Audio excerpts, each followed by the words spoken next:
أشهد أن محمد رسول الله.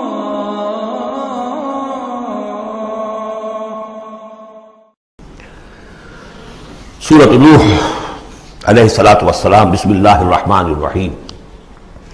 میں نے ذکر کیا تھا جب ہم سورہ ہود پڑھ رہے تھے، 2 رکوع وہاں تھے مسلسل حضرت نوح کے حالات کے بارے میں. 2 رکوعوں پر مشتمل یہ پوری مکمل صورت ہے. بسم اللہ الرحمن الرحیم. انا ارسلنا نوحا الی قومہ، ہم نے بھیجا تھا نوح کو اس کی قوم کی طرف. انذر قومک من قبل ان یاتیہم عذاب علیم، کہ خبردار کر دو اپنی قوم کو اس سے پہلے کہ آج ہم کے ان پر ایک دردناک عذاب. قال یا قوم انی لکم نذیر مبین، کہا انہوں نے اے میری قوم کے لوگوں میں تمہارے لیے ایک صاف صاف خبردار کرنے والا ہوں. ان اعبدوا اللہ واتقوہ واطیعون، کہ اللہ کی بندگی کرو، اس کا تقوی اختیار کرو اور میری اطاعت کرو. رسول جب آتا ہے تو کہتا ہے میری اطاعت کرو. نبی یہ نہیں کہتا. نبی کہتا ہے بھئی اللہ کے بندے بنو، اللہ کا حق مانو، متقی ہو جاؤ. یہ پرسنل میری اطاعت، ان اعبدوا اللہ واطیعون، اللہ کی بندگی کرو، میری اطاعت کرو. یہ رسول کا مقام. حضرت یوسف نے نہیں کہا کہ پہلے میری اطاعت کرو، تم تخت چھوڑو میں بیٹھوں گا یہاں. تم کون ہوتے ہو؟ بادشاہ. نہیں، بادشاہ رہا، اور وہاں اس کے چیف سیکریٹری کہہ لیں یا فوڈ منسٹر کہہ لیں، جو بھی کہیں، بہت بڑے عہدے پر فائز رہے. اور انہوں نے یہ نہیں کہا اس قوم سے کہ تم ایمان نہیں لاؤ گے تم پر عذاب آ جائے گا، تمہارا بیڑا غرق ہو جائے. کچھ نہیں. نبی جیسا کہ میں نے کہا بار بار، جو نبی کسی معین مشن اس کے حوالے نہ کر دیا جائے کہ جاؤ اس قوم کی طرف، جاؤ اس شہر کی طرف، اس وقت تک وہ نبی ہے. جب اپوائنٹمنٹ آرڈر مل جاتا ہے تو اب وہ رسول ہے.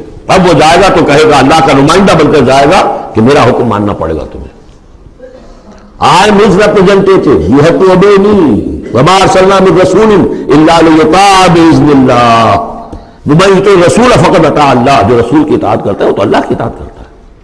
تو رسول اور نبی میں یہ فرق ذہن میں رکھیے. یغفر لکم من ذنوبکم، اللہ تعالیٰ تمہارے کچھ گناہ معاف کر دے گا. یہ بن کیوں کہا؟ سارے گناہ نہیں کہا. اس کی تعبیر یہی ہے، میں سمجھتا ہوں صحیح ہے بالکل، کہ ایک ہے وہ گناہ کے جو اللہ کے حقوق میں ہو رہے ہیں، اللہ انہیں معاف کر دے گا. لیکن حقوق العباد کے گناہ اللہ معاف نہیں کرے گا. اس کا تو لین دین ہوگا، ڈیبٹ کریڈٹ ہوگا. تمہاری کچھ نیکیاں ہیں تو ان بندوں کو دے دی جائیں گی کہ جن کے تم نے حق جو ہے غصب کیے تھے، جن کی عزت پر حملہ کیا تھا، تہمت لگا دی تھی. ان کا اپنی کو نیکیاں دینی پڑیں گی. نیکیاں تمہاری نہیں ہے تو ان کے کچھ بدیاں ہوں گی تمہارے کھاتے میں ڈال دی جائیں گی. یغفر لکم من ذنوبکم ویؤخرکم الی اجل مسمی، اور تمہیں بحیثیت قوم ایک اجل مسمی تک مزید a fresh lease of existence، اور تمہیں زندگی دنیا میں گزارنے کا موقع دے دے گا. ان اجل اللہ اذا جاء لا یؤخر، جان لو کہ جب اللہ کا مقرر کردہ وہ وقت آ گیا تو پھر اسے کوئی مؤخر نہیں کر سکے گا. لو کنتم تعلمون، کاش کہ تمہیں معلوم ہوتا. اب جو فریاد کر رہے حضرت نوح، ابتدا میں تو ان کی فریاد میں نقشہ ہے کیسے کیسے انہوں نے دعوت دی ہے، کس طرح اپنے آپ کو ہلکان کیا ہے. قال رب انی دعوت قومی لیلا و نہارا، انہوں نے عرض کیا پروردگار میں نے تو دن رات اپنی قوم کو بلایا ہے، رات کو بھی دن میں بھی. فلم یزدہم دعائی الا فرارا، میری اس دعوت نے، تبلیغ نے ان میں سوائے فرار کے اور کسی چیز میں اضافہ نہیں کیا. وَإِنِّي كُلَّمَا دَعَوْتُهُمْ لِتَغْفِرَ لَهُمْ، اور میں نے جتنا ان کو پکارا، دعوت دی تاکہ اے پروردگار تو ان کو مغفرت فرمائے. جعلوا اصابعهم فی آذانہم، انہوں نے اپنی انگلیاں جو اپنی کانوں میں ٹھوس لی. واستغشوا ثیابہم، اپنے کپڑے بھی خوب مڑ لیے اوپر تاکہ کوئی آواز میری ان کے اندر نہ جائے. وَأَصَرُّوا، یہ سواد والا ہے اصرار، اور وہ ضد کی، انہوں نے اڑ گئے. واستکبروا استکبارا، انہوں نے استکبار کیا، بہت بڑا استکبار. ثم انی دعوتہم جہارا، پھر اے پروردگار میں نے انہیں بلند آواز سے بھی پکارا. ثم انی اعلنت لہم واسررت لہم اسرارا، یہ سین والا اسرار ہے.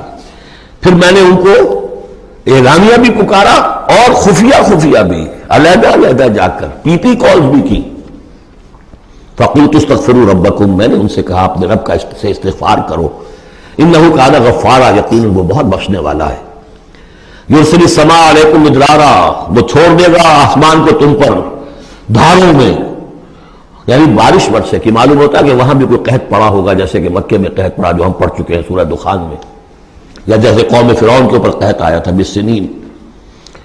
تو یہ قحط ختم ہو جائے گا، آسمان سے جو ہے موسلادھار بارش ہوگی. وَيُمْدِدْكُمْ بِأَمْوَالٍ وَبَنِينَ، اور تمہیں بڑھا دے گا مال میں بھی اور اولاد میں بھی، بیٹوں میں بھی. وَيَجْعَلْ لَكُمْ جَنَّاتٍ، اور تمہارے لیے باغات بنا دے گا. وَيَجْعَلْ لَكُمْ أَنْهَارًا، تمہارے لیے چشمے اور نہریں رواں کر دے گا. مَا لَكُمْ لَا تَرْجُونَ لِلَّهِ وَقَارًا، کیا ہو گیا ہے تمہیں، تم اللہ کی عظمت کی امیدوار نہیں ہو؟ یعنی ایک تو اللہ کی عظمت، اس کو تسلیم نہ کرنا، اس کو نہ ماننا، اور ایک یہ ہو، اس کے معنی ہو سکتے ہیں تمہیں کوئی ڈر نہیں ہے کہ اللہ کی عظمت جو ہے وہ کہیں غصے میں نہ آ جائے اور تمہیں پکڑ لے. اللہ کی غیرت، اللہ کی حمیت ایک حد ہوتی ہے، رسی دراز کرتا ہے پھر پکڑتا ہے. لیکن بطش ربک لشدید، اس کی پکڑ بہت سخت ہے، تمہیں کوئی خوف نہیں. وقد خلقکم اطوارا، اس نے تمہیں بنایا ہے طریقے سے، درجے بدرجہ. نطفہ تھا اور پھر علقہ تھا اور پھر مضغہ تھا. الم تروا کیف خلق اللہ سبع سماوات طباقا، کیا تم نے نہیں دیکھا کیسے اللہ نے بنائے ہیں 7 آسمان تہ بر تہ. وجعل القمر فیہن نورا وجعل الشمس سراجا، ان آسمانوں میں اس نے رکھ دیا ہے چاند کو کہ اس میں اجالا ہے، روشنی ہے. وجعل الشمس سراجا، اور سورج کو رکھ دیا ہے کہ وہ ایک چراغ ہے. واللہ انبتکم من الارض نباتا، اور اللہ نے تمہیں اگایا ہے زمین سے جیسے اگایا جاتا ہے. زمین ہی سے یہ ساری روئیدگی ابھری ہے، زمین ہی سے تمہاری خوراک بھی آ رہی ہے، اسی سے تمہارا جسم بن رہا ہے، پل رہا ہے، بڑھ رہا ہے. لیکن یہ کہ اس کے اندر ایک اشارہ ان لوگوں کے لیے بھی ہے کہ جو وہ ارتقاء کے نظریے کو مانتے ہیں کہ جیسے زمین سے اگایا ہے اللہ نے، گویا کہ رفتہ رفتہ یہیں سے چھوٹے اینیمل پھر بڑے پھر بڑے پھر بڑے، جس کی کہ آخری کلائمیکس کیا ہے، ہومو سیپینس. واللہ انبتکم من الارض نباتا واللہ اعلم. ثم یعیدکم فیہا ویخرجکم اخراجا، پھر وہ تمہیں دوبارہ لے جائے گا اسی زمین میں، دفن کر دے گا. فیخرجکم اخراجا، پھر نکالے گا تمہیں جیسے نکالا جاتا ہے. واللہ جعل لکم الارض بساطا، اللہ نے تمہارے لیے زمین کو بچھا دیا بچھونے کی طرح، بستر. لتسلکوا منہا سبلا فجاجا، تاکہ چلو تم اس میں، بڑے کشادہ راہیں ہیں، شاہ راہیں ہیں تمہارے لیے جو اللہ نے بنا دی ہیں. لیکن قال نوح، اب یہ فریاد ہے دوسری. ایک فریاد وہ تھی میں نے یہ دعوت دی، میں نے یہ دعوت دی، میں نے یہ دعوت دی، یہ کہا، یہ سمجھایا. قال نوح رب انہم عصونی، کہا نوح نے پروردگار انہوں نے میری نافرمانی کی. واتبعوا، اور پیروی کی ہے، بل لم یزدہ مالہ وولدہ الا خسارا، اپنے ان لیڈروں کی پیروی کی ہے جن کے مال اور اولاد نے ان کے لیے سوائے خسارے کے اور کچھ نہیں بڑھایا. جو مرفع الحال ہیں، مترفین ہیں، دولت والے ہیں، اور ان کو ان کی دولت نے، ان کی اولاد نے ان کو اور زیادہ سرکش کر دیا، اور باغی کر دیا، اور مغرور کر دیا، یہ انہی کے پیچھے چل رہے ہیں، میری بات سننے کو کوئی تیار نہیں. قال نوح رب انہم عصونی واتبعوا من لم یزدہ مالہ وولدہ الا خسارا ومکروا مکرا کبارا، اور ان لوگوں نے چال بھی چلی بہت بڑی، داؤ کیا بہت بڑا. وہ داؤ کیا ہے؟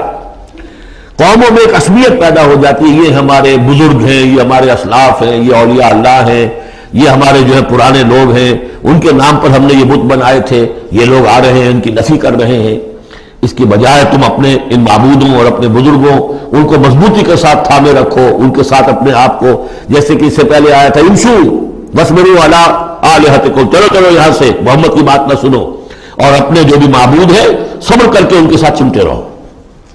انہوں نے بھی ان کی رسمیت کو بھڑکایا. قالوا لا تذرن آلہتکم، دیکھنا کبھی چھوڑنا بیٹھنا اپنے معبودوں کو.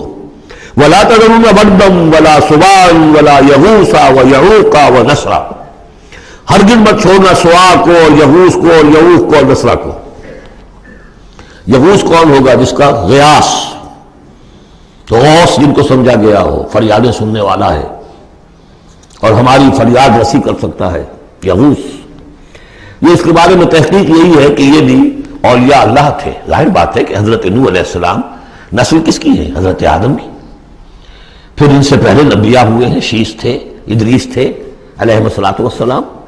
تو ان میں اچھے لوگ بھی تھے، اولیاء اللہ بھی تھے. لیکن پھر جب کفر آیا، شرک آیا، انہی کی یہ ہے کہ کچھ تمثیلیں بنا دی گئی. پہلے صرف ان کو سلام کرتے تھے یا عزت کرتے تھے، ٹھیک ہے ہم ان کی عزت کرتے ہیں. میں نے اپنی آنکھوں سے دیکھی ایک تصویر، ماڈل ٹاؤن لاہور میں ایک صاحب کے بڑے نیک آدمی تھے، بڑے متقی آدمی. میں حیران ہوا، میں ان کے گیا تو ایک تصویر لگی ہوئی تھی جس میں 3 بزرگ بیٹھے ہوئے ہیں، اور ان کا نام کیا ہے؟ یہ ہے معین الدین اجمیری، اور یہ ہے خواجہ بختیار کاکی، اور یہ ہے بابا فرید شکر گنج، تینوں بیک وقت جمع ہیں. اور یہ کہ اس تصویر لگا کے اس کے اوپر ہار باقاعدہ لگا. یہی چیز بڑھتے بڑھتے پھر بتوں کی شکل اختیار کر لیتی ہے. تو تدریجاً ہوتا ہے، یہ ایک دم تو نہیں ہو جاتا.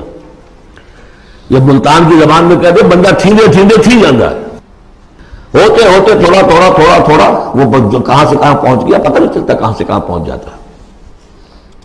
تو مت چھوڑنا انہیں. وَلَا تَذَرُنَّ آلِهَتَكُمْ وَلَا تَذَرُنَّ وَدًّا وَلَا سُوَاعًا وَلَا يَغُوثَ وَيَعُوقَ وَنَسْرًا وَقَدْ أَضَلُّوا كَثِيرًا وَلَا تَزِدِ الظَّالِمِينَ إِلَّا ضَلَالًا. انہیں تم بہتوں کو بہکا دیا تو اے اللہ اب ان ظالموں کے لیے سوائے گمراہی کے اور کسی چیز میں اضافہ نہ کر. یہ ہوتی ہے آخری جب دل جل چکا ہوتا ہے، غیظ کی کیفیت ہوتی ہے نبی میں. جیسے کہ حضرت موسیٰ نے کہا تھا پروردگار اب یہ ایمان نہ لائے فرعون جب تک یہ عذاب دیکھ نہ لے. اس لیے جو ستم کے پہاڑ ہم پر توڑے ہیں، اب اگر تو نے ایمان کی توفیق دے دی تو یہ تو پاک صاف ہو گیا، سارے گناہ معاف ہو جائیں گے اس کے. اب یہ ایمان نہ لائے، یہ معاملہ ہوتا ہے. وَلَا تَزِدِ الظَّالِمِينَ، اے اللہ اب ان ظالموں کے لیے مت اضافہ کر مجھے گمراہی کا. مما خطیئاتہم، اپنی ان خطاؤں کی وجہ سے وہ غرق ہو گئے. فَأُدْخِلُوا نَارًا، داخل کر دیے گئے آگ میں. فَلَمْ يَجِدُوا لَهُم مِّن دُونِ اللَّهِ أَنصَارًا، تو نہ پایا انہوں نے اپنے لیے اللہ کے سوا کوئی مددگار. وَقَالَ نُوحٌ، اب سخت ترین حصہ آ رہا ہے اس دعا کا. وَقَالَ نُوحٌ رَبِّ لَا تَذَرْ عَلَى الْأَرْضِ مِنَ الْكَافِرِينَ دَيَّارًا، پروردگار اب اس زمین پر کافروں کا ایک بستا ہوا گھر مت چھوڑ، کوئی نہ رہے. اِنَّكَ إِن تَذَرْهُمْ، اگر تو نے ان کو چھوڑ دیا، يُضِلُّوا عِبَادَكَ، یہ گمراہی کریں گے تیرے بندوں کو. وَلَا يَلِدُوا إِلَّا فَاجِرًا كَفَّارًا، ان کی نسلوں میں بھی اب فاجر اور کافر کے سوا کوئی پیدا نہیں ہوگا. ان کی سرشت بگڑ چکی ہے، پرورٹڈ ہو چکے ہیں. عام کلوں کی لینگویج میں کہا جائے اس کا بیج مارا گیا ہے. اب آئندہ کوئی خیر کی توقع ان کی آئندہ نسل سے بھی نہیں ہے. اس سے زیادہ سخت دعا شاید اللہ کے کسی بندے نے نہ مانگی ہو. لیکن یہ کہ نوح کو حق تھا، 950 برس دعوت دی تھی. تکمیل اور تدوین فن میں جو بھی حفیظ کا حصہ ہے، 20 صدی کا حصہ ہے، 2-4 برس کی بات نہیں، 950 برس. اِنَّكَ إِن تَذَرْهُمْ يُضِلُّوا عِبَادَكَ وَلَا يَلِدُوا، اب ان کی اولاد میں بھی نہیں ہوں گے مگر فاسق، فاجر اور نہایت ناشکر. رب اغفر لی ولوالدی ولمن دخل بیتی مؤمنا، پروردگار میری مغفرت فرما، میرے والدین کی فرما، جو بھی میرے گھر میں داخل ہو جائے ایمان کے ساتھ اس کی مغفرت فرما. وللمؤمنین والمؤمنات، اور تمام مرد اور عورتیں جو صاحب ایمان ہوں، جو کسی دور کسی زمانے کی ہو، پچھلی ہو اگلی ہو. ولا تزد الظالمین الا تبارا، لیکن پھر ابھی دل ہلکا نہیں ہوا ہے حضرت نوح کا. پھر ولا تزد الظالمین الا، ان ظالموں کے لیے تو اب اضافہ مت کر مگر بربادی اور تباہی کا. اگر نظم قرآن پر توجہ ہوئی ہوتی ہمارے ہاں تو کسی کو شک ہی نہ ہوتا کہ یہ جو پچھلی صورت تھی سال سائل بعذاب واقع، یہ محمد ہیں صلی اللہ علیہ وسلم. یہ صورت کیوں نازل کی گئی ہے؟ حضرت نوح علیہ السلام کی دعا، اور ایسی سخت دعا. تو حضور کو کہا گیا اے نبی آپ ابھی ذرا صبر کیجئے. فاصبر صبرا جمیلا، سال سائل بعذاب واقع للکافرین لیس له دافع من اللہ ذی المعارج تعرج الملائکۃ والروح الیہ فی یوم کان مقدارہ 50,000 سنہ فاصبر صبرا جمیلا. ابھی آپ کو تو 3-4 سال 5 سال ہی ہوئے دعوت دیتے ہوئے.